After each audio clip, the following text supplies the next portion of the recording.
By the power of Grayskull.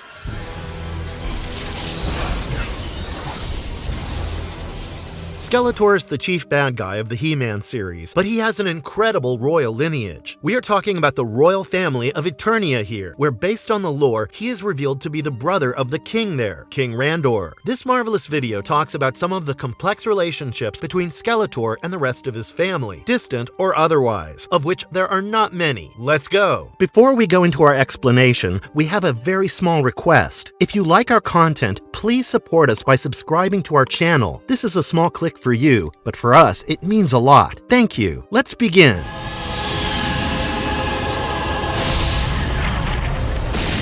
King Grayskull, Ancestor. King Grayskull is both an old and new character. New, as a lot of people are becoming aware of him based on the 2021 Netflix show Masters of the Universe Revelation, apart from his original appearance in the earlier animated series. He got specific attention because his ethnicity was changed to black from Caucasian in the new Netflix adaptation, creating a divided opinion on the matter. Let's talk about King Grayskull from the animated series of the past, as well as the newer Netflix series, as both paint quite broad strokes of the character. King Grayskull in both was the ruler of Eternia, back from when it was known as Preternia. He was first named as a character in an episode of the 2002 TV series where Adam has a flashback where he learns that he has an ancestor called King Grayskull, as explained to him by Vina the sorceress and former wife of King Grayskull. Interestingly, King Grayskull is only seen in one episode in this series because of its premature cancellation, as much more was planned. Anyway, King Grayskull was responsible for creating the first Masters of the Universe, each with their uniquely diverse set of abilities, which was a super team like the Justice League or Avengers. They were also joined by the Cosmic Warrior Hero, who at one climactic point protected King Grayskull from Hordak's energy blast by absorbing it and dying in the process. He passed the Sword of He to the king, which passed into the Grayskull bloodline. King Grayskull immediately used the sword to chop off Hordak's arm, spilling his blue blood everywhere. Hero is given a legendary funeral by all involved, and all the Masters decide to honor him by building Castle Grayskull, which stood above a lake as opposed to an abyss in current times thanks to one of Hordak's spells. Before this, King Grayskull had only been there as a spirit who would sometimes advise the main characters. The king of Castle Grayskull, not referred to as King Grayskull, has been alluded to sometimes as well. At Castle Grayskull, formerly, King Grayskull waged battle against several threats to Eternia, such as the Snake Men and the Evil Horde, all of whom were commanded by Hordak. In the Netflix series Masters of the Universe Revelation, in order to kill objects present in multiple dimensions, King Grayskull forged himself the Sword of Power from a special kind of dark ore obtained from the realm of Subternia, with the assistance of Trollan magesmiths. This is the very sword that would be used by him and many of the champions of Eternia to follow. Back to the old animated series. Hordak attempts to open a portal to the dark dimension of Despondos to try to destroy Castle and King Grayskull. King Grayskull, with all his might, turns the portal on Hordak and his army, casting them in the void around Grayskull, trapping them in Despondos. In the process, King Grayskull sacrifices his life, transferring his mystical energies onto the power sword, which would become the source of He-Man's powers. In the Netflix version, King Grayskull's two sons are Dare and Ro, whom he trains for the imminent future. As a reward for his heroic deeds, King Grayskull is awarded a place in Eternian heaven. It is Evil-Lyn, or God-Lyn, who claims the power of Grayskull for herself, defeating King Grayskull as well as all of the heroes and heroines living in that realm by reducing them to sheer atoms. Skeletor, being likely Keldor, the half-brother of Randor, is thus directly related to King Grayskull, possessing his greatness in his blood.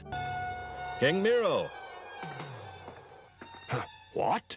You are King Miro, aren't you? Miro, father. Miro is either known as King Miro or Captain Miro, and happens to be the paternal grandfather of He-Man Prince Adam and Princess Adora, thus also being the father of King Randor as well as Skeletor. These familial connections are more recent development in the lore, primarily introduced after the 2002 series. In the old animated Filmation series, Miro used to rule as King of Eternia until one day he disappeared, forcing Randor to take the crown. throne. He was discovered decades later, but he refused to resume his royal duties so that he could learn about how the world had changed in his absence. In the 2002 animated series, Miro was never truly king, but did lead an army to defeat Count Marzo when he attacked the Council of Elders. Miro still serves Eternia, now as a wise elder statesman, offering advice to Randor as well as He-Man. Although Skeletor was the right person to be selected king, Miro decided against it due to his half-blood. Skeletor thus grew bitter over time and plotted to supersede his brother to reclaim the throne that he, in his mind, thought was his. While on the very edge of death, Keldor stabbed Randor, using his blood to become Skeletor with the aid of his mentor, Hordak. I never told Adam or Man-at-Arms, but I used to be quite a rowdy in my youth. Randor, paternal half-brother. Randor appears as a good and noble king of Eternia, being the father of Adam, that is, He-Man and Princess Adora. Even without realizing Adam is He-Man, he is still proud of his kind-hearted and honest son. Randor is also quite skilled, being able to battle Skeletor's robots. At a later point in the series, Randor watches in amazement as his son Adam transforms into He-Man, making him over the moon proud of his son. In his youth, Randor, known as Captain Randor, was a courageous and steadfast warrior before having to take over the throne after the disappearance of his father, King Miro. In some telling, he is crowned the King of Eternia by the Elders. During the Great Unrest, Keldor and Randor fought mercilessly, with Keldor hurling acid at Randor's face that he managed to deflect and permanently scar his brotherly opponent, transforming him into Skeletor. Whether or not Keldor and Randor know that they are half-brothers is not known. Randor showed great reluctance to the king, saying that he was a soldier and not a politician. But after the fight with Keldor, aka Skeletor, there have been many years of peace and prosperity, and Randor has been a stable king, showing courage and fortitude. In the Netflix series, Randor makes a pivotal appearance, defending Castle Grayskull from the forces of Skeletor, not knowing the true identity of his son being He-Man at that point. When Skeletor returned from the dead and obtained the power of Grayskull, Randor prepared for an all-out war, at one point realizing that his son had somehow returned from the dead. Adam, half-nephew. Prince Adam, the twin brother of Princess Adora, is actually He-Man. In the eyes of most Eternians, including even partially his own father, Adam is pretty useless and jobless, but he transforms into the most powerful man in the universe and defends Castle Grayskull and all of Eternia. A teenage Adam is brought to Castle Grayskull, with the sorceress prophesying that he would become He-Man. He acquires a large green cat named Cringer, who subsequently and transformatively becomes his sidekick, Battle Cat. As He-Man, Adam shares the power of Grayskull with his friends, granting them with various abilities and forming a formidable team of heroes. Wars always waged on with Skeletor, whose sole purpose was to harness the powers of Grayskull as well as Havoc. When Skeletor first attacked Castle Grayskull, Adam was with Teela. Informed by the sorceress, Adam alerted the palace guards and Teela to defend Grayskull. Adam transformed into He-Man but was killed by Skeletor, a fact unknown to many who didn't realize they were the same person. Adam forsook the comfortable afterlife to aid his home. Back in Eternia, inside Grayskull, Adam attempted to invoke its power, empowering the sorceress and Evil Lyn in the process. However, before transforming into He-Man, he was mortally wounded by the recently revived Skeletor with his Havoc staff, with Skeletor seizing the Sword of Power to claim Grayskull's power for himself. The typical confrontation between Skeletor and He-Man has been Skeletor using his Havoc staff to create magical chains and break the Sword of Grayskull into two, making it powerless. In spite of this, the Masters of the Universe managed to get out of this situation thanks to certain members. For the honor of Grayskull!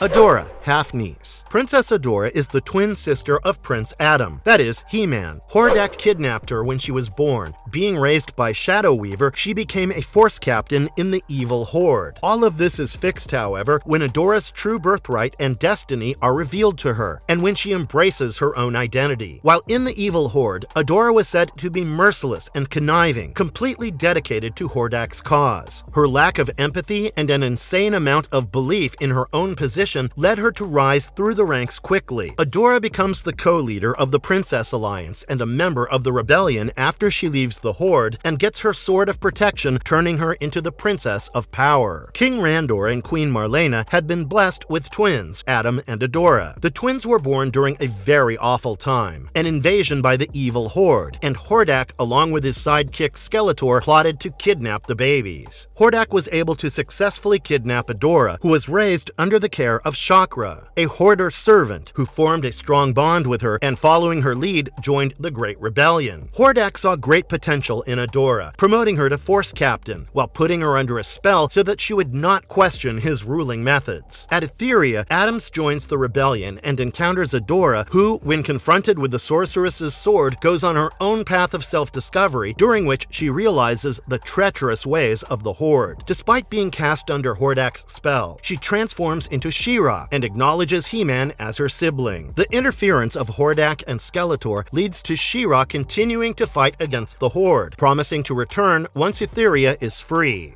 Marlena, half-sister-in-law. Queen Marlena is the wife of King Randor, who is the ruler of Eternia. Although Randor is the monarch in the kingdom, her word is just as powerful. Marlena is an accomplished pilot, and it is hinted that she is aware of her children's dual identities, unlike her husband. The role of Marlena is fairly limited, often serving little purpose other than sitting beside King Randor. Her first proper usage is when she uses a new device to project her memories for Adam to witness the aftermath that led to a crash. Unlike most of the rest of Eternia, she retains memories of her daughter Adora being kidnapped by Hordak, an element that added a lot of depth to her otherwise superficial character. Marlena's astronaut past has had inconsistent accounts, with some of her credentials including that she was the commander of a mission from Earth originally bound for Europa. Queen Marlena has been portrayed as a compassionate and understanding figure, often supporting her son and carrying out her duties as queen with great wisdom. King Stefan, brother or half-brother, and Prince Dal, nephew or half-nephew. King Stefan is the ruler of Diperia, an Eternian kingdom on the sea, who is known to be the uncle of Prince Adam, that is He-Man, and also has a son named Prince Dal. King Stefan has appeared only once, and there is very little information about him apart from the fact that he is King Miro's son, that is, King Randor's brother, or half-brother anyways. He is thus also the brother or half-brother of Skeletor. Prince Dal is the son of King Stefan and one of the cousins of Adam and Adora.